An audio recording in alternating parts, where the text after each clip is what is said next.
Good evening. Asigi Good Friday fazana oigi aina changba stock se stock ani selection tawraga thamjai tasena habda si Dixon je changi Dixon je ai changba je mahut tai si tasena habda Dixon ge aina changba se aswai de changure fai ren siga 18000 aswai changba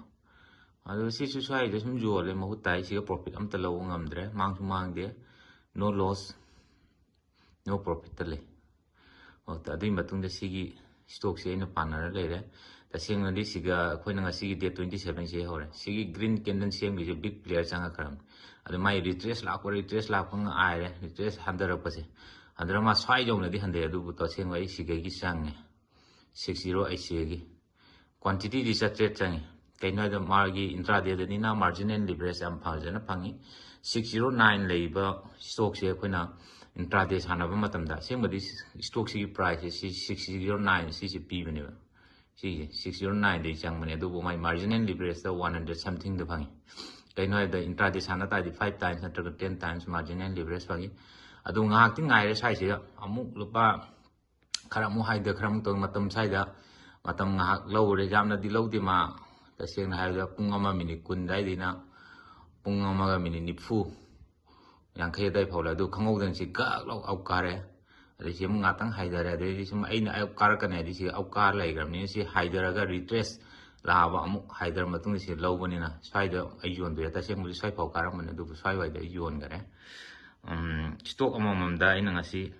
lupa kuntrat rate profit lai adu stock sate changi total profit se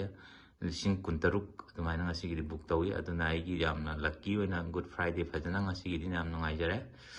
hayeng saturday di off lay monday da mu thengnar si asini intraday khoina sana bagi adu stock trading sana ge ge sen nifty sana ga da ba adu nifty gum besi stock trading ge nak tin ngai ti market se side base ki type lay si sai matang ki kitang chance phangi call side da put side sai kitang phangi sai ji chamra di pesa mangani kai no market side base di magi premium ji da bana hel kai gum market side base khoina changi ha ga su put side ya ma chang da put side na magi profit keno pirak pagi chances lei bai dai aduna market side base le ga de khon ja ki call side ta chang ba de put side ta khon chang bi ga da sino option chain index sa na ba adu wai di ayam stock ta sane stock ta sei stock nga si pa na profit lawi da seng nei quantity lising ma chang ni khala mane adu 7 ne tang dai ne 8 option thame adu 26,000 mu profit lawi nga si adu 1000 quantity sangam da ga de 30,000 40,000 mu profit taw ne adu aina sum kaino to bagi quantity sachet mu change aduga sigi Dixon si ga change Dixon si asi di ka ga dain khala mane du puja de ma si ga sai du sang mane amu haidaru re atang sai de kitang kaino haidaru du sai de mu sai pe sale du ko na haigale mo ta de tha do khare aduga ma ka nga mo khangam ni sai de ka ga do market li ba ka gi ne ba ka ro do ga na sai som nei sal le du ni asi ka ro de market ni sai mo ta tha do khare matam mangan re aduga sigi stock si mu try dore si stock si ga 27,000 adwaina profit lawi ngasi sini stock market tamaga jamna live ni aduga mai new chart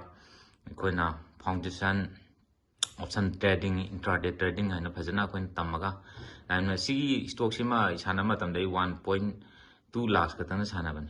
1.23 adwaina aduga ngasi tasena profit se 27,000 mu lawi sige investor idi 1.3 1,30,000 khatang investor ga sana bane margin leverage adu phabu jawdi adu hapchal laga kaino to bane adu bu edi apik pay stock ni na madi point khara lo ma tam da adu quantity apik pay stock di quantity khara jam changdi tare adi point jam na lo ngam di point tara kun kuntra si maximum kuntra nifu asi lorga palong mai tholok ga do apik pay stock da aduna siga big player sigi kenda na samusing gi big player ngata ni moi se koi haiga koi investor da FII foreign institutional investor FDI foreign direct investor moi sangak mani moi sangak wase asina moi matung si ingadam ni adai moi ne sigi call side sang matung si put side ta koi gi retailer myam sang ba loi na lokthok pi ne moi dei sai phau lokthwe moi lokthok ya stop loss ka thambal si hit tok thok pi ni moi na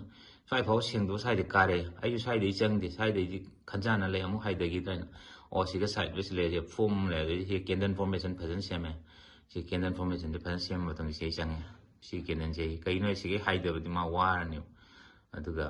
ꯑꯗꯒꯤ ꯑꯩꯈꯣꯏ indicator 9 EMA ꯁꯤꯁꯨ ꯁꯤꯖꯤꯟꯅꯩ ꯏꯟꯗꯤꯀꯦꯇꯔꯒꯤ ꯃꯇꯨꯡ ꯏꯟꯅ ꯑꯩꯈꯣꯏꯅ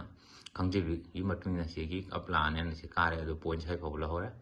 ꯑꯗꯨꯒ ꯁꯤ ꯊꯥꯗꯣꯛꯈ꯭ꯔꯦ ꯑꯗꯨꯒꯤ ꯃꯇꯨꯡꯗꯗꯤ ꯑꯃꯨꯛ ꯈꯔ ꯍꯥꯏꯊꯔꯦ ꯑꯗꯨ ꯄ꯭ꯔꯣꯐꯤꯠ ꯐꯖꯅ ꯂꯧꯍꯧꯔꯦ ꯁꯤꯅꯤ ꯁ꯭ꯇꯣꯛ ꯃꯥꯔꯀꯦꯠ ꯏꯟꯇ꯭ꯔꯥꯗꯦ ꯇ꯭ꯔꯦꯗꯤꯡ ꯍꯥꯏꯗꯣ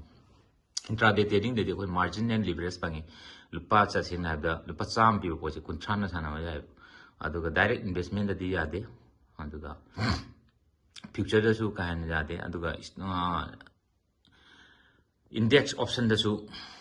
ꯍꯣꯏ ꯑꯗꯨꯒꯁꯨ ꯈꯔ ꯐꯪꯉꯤ ꯏꯟꯗꯦꯛꯁ ꯑꯣꯞꯁꯟꯗꯁꯨ ꯃꯥꯗꯤ ꯄ꯭ꯔꯤꯃꯤꯌꯝꯗ ꯁꯥꯟꯅꯔꯛꯀꯗꯕꯅꯤ ꯑꯗꯨꯗꯩꯗꯤ ꯁ꯭ꯇꯣꯛ ꯑꯣꯞꯁꯟ ꯁꯥꯟꯅꯕ ꯌꯥꯏ ꯁ꯭ꯇꯣꯛ ꯑꯣꯞꯁꯟꯁꯦ ꯑꯩꯈꯣꯏꯅ ꯌꯥꯝ ꯍꯩꯅ ꯁꯥꯟꯅꯕ ꯃꯊꯧ ꯇꯥꯏ ꯑꯗꯨ ꯁ꯭ꯇꯣꯛ ꯑꯣꯞꯁꯟꯁꯦ ꯁ꯭ꯇꯣꯛ ꯈꯨꯗꯤꯡꯃꯛ ꯄꯤꯗꯦ ꯁ꯭ꯇꯣꯛ ꯑꯣꯞꯁꯟ ꯄꯤꯗꯕ ꯁ꯭ꯇꯣꯛ ꯃꯌꯥꯝ ꯂꯩ ꯑꯗꯨꯕꯨ ꯁꯤꯒꯤ ꯃꯣꯕꯤꯛ ꯋꯤꯛ ꯁꯤꯁꯇꯦꯝ ꯍꯥꯏꯁꯦ ꯁꯤꯒ ꯑꯩ ꯉꯁꯤ ꯐꯖꯅ ꯐ꯭ꯔꯥꯏꯗꯦꯁꯦ ꯑꯩ ꯐꯖꯅ ꯋꯥꯈꯜ ꯅꯨꯡꯉꯥꯏꯔꯦ ꯀꯩꯒꯤꯅꯣ ꯍꯥꯏꯕꯗ ꯑꯩꯅ ꯄꯥꯝꯖꯕ ꯇꯁꯦꯡꯅ ꯑꯩ ꯇꯥꯔꯒꯦꯠꯁꯦ 15,000 ꯈꯛꯇꯪ ꯇꯧꯕꯅꯦ ꯑꯩ ꯉꯁꯤꯒꯤ ꯄ꯭ꯔꯣꯐꯤꯠ ꯕꯨꯛ ꯇꯧꯅꯕ ꯑꯩ ꯍꯣꯠꯅꯕꯁꯦ 10 to 15,000 ꯑꯗꯨꯕꯨ ꯍꯦꯟꯗꯣꯛ ꯊꯣꯏꯗꯣꯛꯅ 27,000 ꯍꯦꯟꯗꯣꯛ ꯊꯣꯏꯗꯣꯛꯅ ꯄꯥꯊꯣꯛꯅ ꯇꯧꯈꯔꯦ ꯑꯗꯨꯅ ꯑꯩꯗꯤ ꯁꯤꯒꯤ ꯍꯦꯟꯅ ꯑꯃꯨꯛ ꯁ꯭ꯋꯥꯏ ꯐꯥꯎ ꯀꯥꯔꯛꯀꯗ꯭ꯔꯥ ꯈꯟꯕꯅꯤ ꯃꯥ ꯉꯁꯥꯏ ꯁ꯭ꯋꯥꯏ ꯐꯥꯎ ꯂꯩꯈꯤꯕꯅꯦ ꯁꯤ ꯍꯦꯟꯅ ꯀꯥꯔꯛ ꯇꯥꯔꯒꯗꯤ ꯑꯦꯠꯂꯤꯁ 50,000 ꯑꯗꯨꯋꯥꯏ ꯐꯥꯎꯕ ꯊꯣꯡꯒꯗꯕꯅꯤ ꯑꯗꯨꯕꯨ ꯃꯥꯁꯨ ꯀꯥꯔꯛꯈꯤꯗ꯭ꯔꯦ ꯁ꯭ꯋꯥꯏ ꯐꯥꯎꯕ ꯑꯗꯣ ꯑꯩꯅ ꯁꯤꯒꯤ ꯀꯩꯒꯨꯝꯕ ꯁꯤ ꯀꯥꯔꯛꯈ꯭ꯔꯗꯤ ꯁ꯭ꯋꯥꯏꯗ ꯁ꯭ꯇꯣꯞ ꯂꯣꯁ ꯊꯝꯃ ꯑꯩ ꯏꯟꯅꯔꯛꯏꯕ ꯑꯗꯨꯅ ꯏꯟꯅꯔꯕ ꯁꯤ ꯀꯥꯈ꯭ꯔꯒꯅ ꯁ꯭ꯋꯥꯏꯐꯥꯎꯗꯤ ꯁ꯭ꯇꯣꯞ ꯂꯣꯁ ꯊꯝꯕ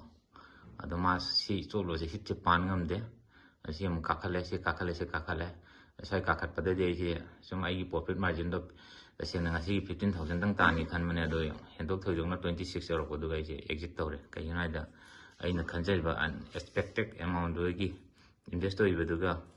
ꯍꯦꯟꯅ ꯄ꯭ꯔꯣꯐꯤꯠꯇꯨ ꯍꯦꯟꯅ ꯂꯥꯛꯑꯕꯅꯤꯅ ꯑꯩ ꯃꯁꯤꯒꯤ ꯄꯦꯟꯖꯔꯦ ꯉꯁꯤ ꯊꯣꯛꯑꯦ ꯁꯤꯅꯤ ꯏꯟꯇ꯭ꯔꯥꯗꯦ ꯁ꯭ꯇꯣꯛ ꯑꯣꯞꯁꯟꯒꯤ ꯂꯥꯏꯚ ꯉꯁꯤꯒꯤ ꯐ꯭ꯔꯥꯏꯗꯦ